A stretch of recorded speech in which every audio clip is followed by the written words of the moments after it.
માં નર્મદાજીની પરિક્રમા એ એક તપ છે. તપ કઈ રીતે? તપ એટલા માટે કે 3200 કિલોમીટરની આ સંપૂર્ણ યાત્રા છે. આ યાત્રાની અંદર તમને ખબર નથી હોતી કે મારે આજે રાત્રે ક્યાં રોકાવાનું છે, કેવું જમવાનું મળવાનું છે, કેટલો કિલોમીટર હું ચાલી શકીશ. આ પરિક્રમા કર્યા પછી એક અનુભવ એટલો બહુ સરસ થયો કે ત્યાં પહોંચ્યા પછી કદાચ ત્યાં પહોંચવા માટે પણ એ માં નર્મદા જ આદેશ કરતી હોય છે. માં નર્મદા જ તમારું આયોજન કરતી હોય.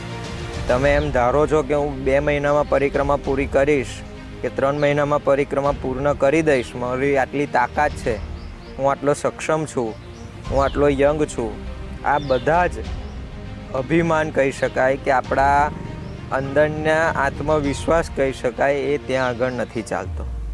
ત્યાં આગળ માં નર્મદાજી જ તમને બધું કરાવે છે. તમારે કેટલું ચાલવાનું છે, ક્યાં રોકાવાનું છે, તમારે ક્યાં ભોજન કરવાનું છે, કેવું ભોજન કરવાનું છે, આ બધી જ વસ્તુ ફક્ત ને ફક્ત માં નર્મદા જ નક્કી કરે છે.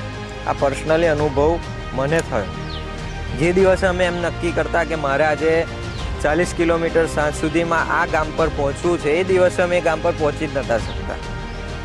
એ ગામ ખબર નહીં, પણ એ આખી પરિક્રમા પૂરી કરી પછી એમ લાગ્યું કે આ નર્મદાજી બોલાવે છે અને માં નર્મદા જ કરાવે છે.